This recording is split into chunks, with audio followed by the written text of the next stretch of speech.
Nossa, Sorriso significa para mim tudo, cada vez mais.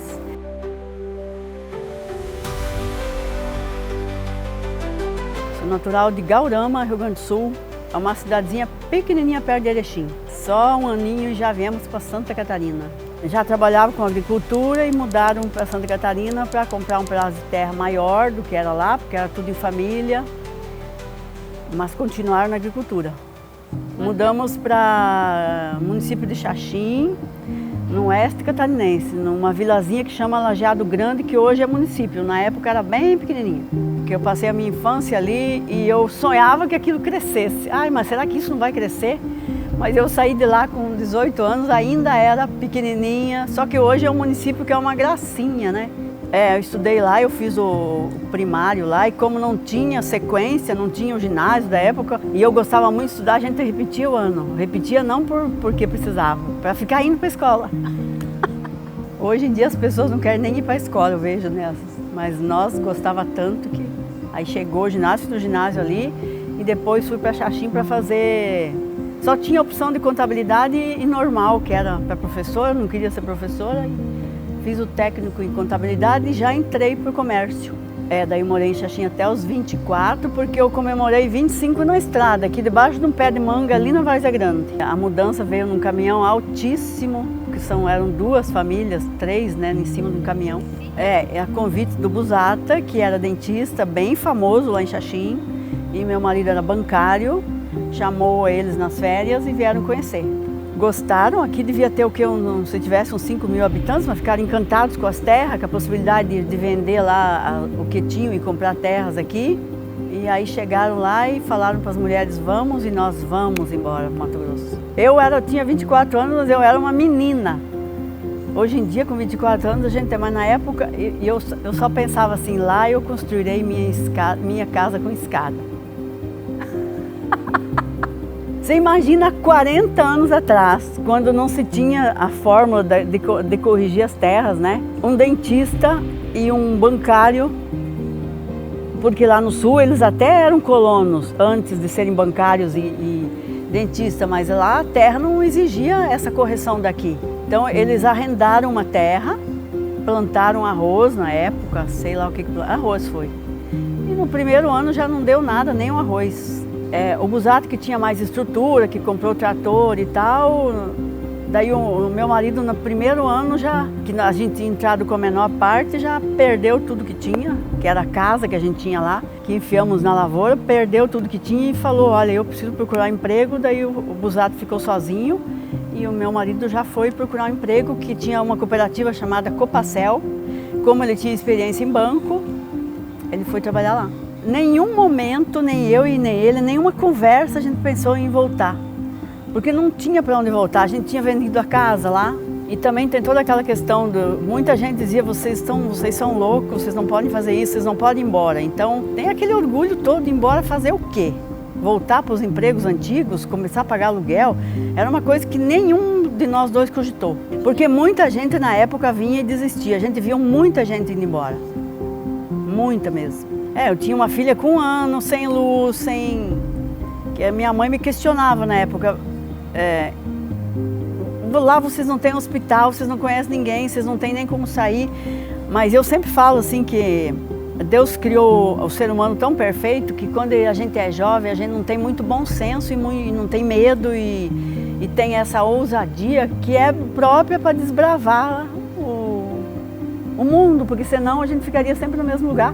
Aí eu falei para os meus pais, olha, eu preciso que mandem um dinheiro, vocês têm um dinheiro para me mandar, para mim começar uma loja?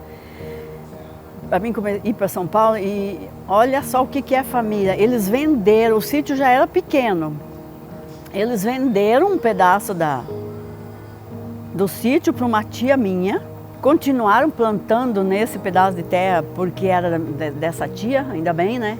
Mandaram esse dinheiro para mim, na época era muito dinheiro, sei lá, se era 150 mil, não sei. Eu fui para São Paulo, então, com o cheque administrativo, e cheguei lá em São Paulo, o gerente falou, mas meu Deus do céu, você não pode sair com esse dinheiro na rua. Eram 2 meninas, eu e a minha sócia. E aí esse gerente foi tão bom e tão assertivo que ele falou, eu vou te dar aqui 10 mil reais, você guarda aqui na pochete, São Paulo é muito perigoso e tal. Você vai sair para a rua, você vai comprar, você vai guardar num lugar, você volta aqui, pega mais 10 mil e assim foi.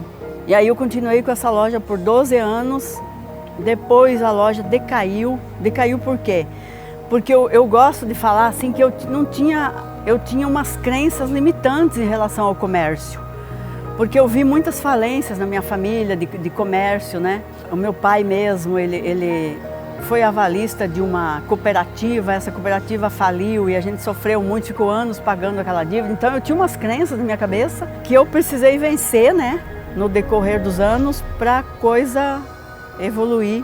Eu fiquei a zero mesmo, devendo muitos impostos. Fiquei vendendo então num catálogo, imagina, você tem uma loja grande que é um sucesso, aí você fica a zero e volta para a rua vender com um catálogo debaixo do braço. É bem desafiante. Já comecei a vender então uns fornos grandes, bonitos, que assa porco inteiro. Vendia casinhas de criança e vendia, graças a Deus, vendia um catálogo de móveis de jardim. Mas eu tinha o nome no Serasa, devia impostos, não tinha crédito nenhum. Eu tinha que chegar nas casas e dizer para a pessoa, olha, eu tenho isso aqui para vender, a fábrica precisa dos teus cheques, do cheque da pessoa. Imagina, ela tinha que dar o cheque antes, eu mandava para a fábrica consultava um cheque bom, aí mandava os móveis. Foi assim o começo. Sou a única filha mulher e 3 irmãos. Aí eles me chamavam era um termo que se usa muito no sul, luxenta, que seria mais, eu tinha mais vaidade, digamos, por ser menina e mesmo porque era uma coisa minha.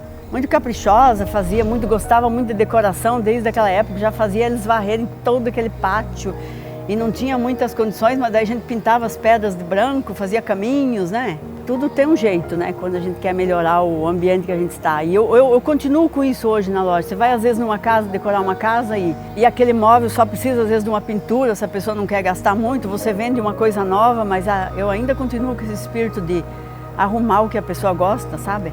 Deixar bonito. Quando eu estava numa fase bem difícil financeiramente, antes mesmo de começar a loja, então, a minha filha estudava em Londrina no último ano de faculdade, com 22 anos, a gente tinha uma sala grande, que é essa sala aí na frente, a gente já planejava então em montar uma academia, que nem eu falei, eu nunca penso em procurar emprego, sempre penso. Ela estava formando em educação física, eu pensava, vamos montar uma academia aí. Tinha a vida mais ou menos estruturada. A Jaque vai formar, vai vir para cá, vai trabalhar de personal, eu vou ajudar ela na academia. Tudo se encaminhando assim. Mas numa fase financeira bem difícil. Aí vem o grande acontecimento, assim, mortes sempre são tragédias, né? Eles foram fazer uma excursão numa cachoeira, a turma da faculdade, junto com os professores e tudo. E ela era campeã de natação, era uma atleta, campeã nas corridas, fazia educação física. Foram para uma cachoeira e jovens subestimam a natureza, né? Porque tem aquela força, aquela coragem. Então a minha filha caiu de uma cachoeira de 180 metros de altura. E eu fiquei, quando eu recebi a notícia, eu falei, não, é impossível alguém cair de uma cachoeira. Sabe, tu não processa aquilo. Falei, alguém jogou ela se matou, ela se suicidou, sabe? E eu lembro que a gente estava naquela época já tinha celular, nós estávamos numa fazenda sem torre. Quando a gente chegou na estrada com que deu torre, eu vi que tinha 40 ligações de Londrina. Aí a gente veio vindo da torre. Quando conseguiu da torre, eu liguei de volta naquele número, atendeu uma pessoa e falou, você precisa ser forte que seus filhos sofreram um acidente. Quando fala assim, né, a gente sabe que as pessoas não falam que morreu logo, vão te preparando para o acidente. Então eu já fui chegando em casa preparada que meus 2 filhos tinham morrido. Eu sabia que eles estavam juntos. E daí quando eu cheguei no telefone fixo, que eu consegui ligar, então eu liguei direto para o meu filho e ele atendeu. Então eu falo que foi uma preparação assim de Deus, porque ao mesmo tempo que ele atendeu, eu pensei, ele está vivo, com a voz dele ele falou, a mãe, a Jaque morreu. Então assim, balançou, né? Não morreram os dois, um está vivo e... Eu lembro que eu não entrei em parafuso, eu comecei a dar círculos na grama, assim, pé descalço na grama, pensando, já pensando em soluções. Minha mãe era hipertensa, minha mãe era muito ligada nela, e eu pensei, a gente precisa preparar minha mãe, precisa avisar para ela ir para o hospital, para darem a notícia. Já comecei a pensar no que a gente ia fazer, né? Afinal, ela morreu num lugar bem longe da cidade, que precisava de todo um aparato. Daí começamos a contatar os amigos que tinham lá e tal, e foi traumático. E eu naquela hora pensei assim, agora, como todo mundo pensa quando acontece uma tragédia, agora acabou, que é natural, a gente pensa, agora foi, agora chega, pronto, acabou. Mas eu acho importante falar sobre isso, porque a vida não acaba quando morre alguém da nossa família, mesmo que seja nosso filho. A gente nunca está preparado para a perda de um filho, né? Muitas pessoas me procuram que perdem filhos, como que você consegue ser essa pessoa animada e tal. Eu sinto assim que é até uma responsabilidade ser inspiração para os outros, por isso que eu acho que é interessante falar dessa história. E assim, eu fiquei muito tempo, eu fiquei 12 anos depois sem nem olhar para uma cachoeira, porque todos nós da família gostamos muito de cachoeira. Fiquei 12 anos sem nem olhar para uma cachoeira, sem nem me informar como que era a cachoeira lá, assim, é um trauma, né? O tempo é remédio para tudo, não que a gente... Assim, quanto mais o tempo passa, mais falta ela faz. Quanto mais o tempo passa e vão passando os anos, mais falta dela eu sinto, mas é uma coisa assim que a gente, graças a Deus, consegue administrar. Sofre, mas assim, usa isso para... Eu faço coisas por ela. Ela era muito ligada na Itália, uma coisa dela, então eu fui para a Itália fazer cidadania, uma forma de homenagear ela. Você acha, assim, naquela dor, motivos para até se superar na vida. Aí o Juliano falou, acho melhor, mãe, eu ficar por aqui. Nós concordamos, né? Então ele fez agronomia, estava saindo, foi a primeira turma da agronomia de Sinop. Hoje ele está em Minas Gerais. Não, ele não exerce agronomia, ele é também meio empreendedor, investidor. Mas ajuda na loja, vem de vez em quando e ajuda nas questões aqui da loja. Por isso que a gente começou a loja, então começou com quase nada, né? Porque essa fábrica ligou e falou, se vocês não colocarem um showroom pequenininho desses móveis, a gente não vai poder deixar esse catálogo com você. Então comecei uma loja pequena de 3 metros por 8, por 10, era num corredor, eu morava atrás, ali no centro, morava de aluguel. Fizemos nesse corredorzinho, compramos alguns jogos e ali começou então a loja. Nós temos um trabalho muito diferenciado, que nós implantamos aqui em Sorriso há 18 anos atrás que a gente começou a loja. A gente implantou o condicional de móveis, que era uma coisa totalmente inexistente e ainda é em alguns lugares. Então é uma coisa bem assim difícil, porque os móveis você tem que embalar todo, carregar numa van, precisa de uma equipe toda para entregar, mas é um trabalho que deu muito resultado e hoje eu vejo que outras lojas já fazem isso. O cliente entra aqui, dá uma olhada, a gente já oferece o serviço de, quando não tem arquiteto, né? Quando não tem arquiteto, já vai a nossa consultora de venda lá e faz esse serviço totalmente gratuito. Ele é embutido, já a pessoa vai lá e mede o tapete, vê a parede, o que precisa de quadro, radiografa a casa, né? E a gente monta, leva os móveis. Se a pessoa quer só o sofá, a gente leva o tapete, o quadro, totalmente sem compromisso, né? Nossa, Sorriso significa para mim tudo, cada vez mais. Quando cheguei em Sorriso, subimos a avenida que tinha um pedacinho de asfalto, estavam fazendo. E eu conto para todo mundo, eu desci daquele Opala, botei os pés no chão assim, eu estava de chinelo e subiu aquela poeira, tinha uma poeira alta assim, era no mês de agosto. Subiu aquela poeira, era um talco assim, pof. Subiu aquela poeira e eu olhei para frente, eu nunca esqueço. Tinha uma casinha branca com uma graminha na frente, uma cerquinha. Eu pensei, aqui é o meu lugar.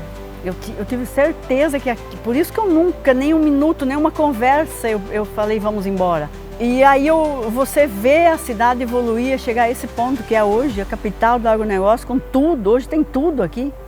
Eu tenho amigas em em todas as partes do país que dizem, mas aqui na capital não encontro o que vocês têm aí, Vera. Todos os serviços, salões de beleza, lojas de roupa, de móveis, medicina mesmo. Você está numa cidade com 140 mil habitantes hoje, acho, que tem um serviço assim, serviços de qualquer capital do Brasil. E hoje com o aeroporto, essa estrutura, a gente está perto de tudo, né?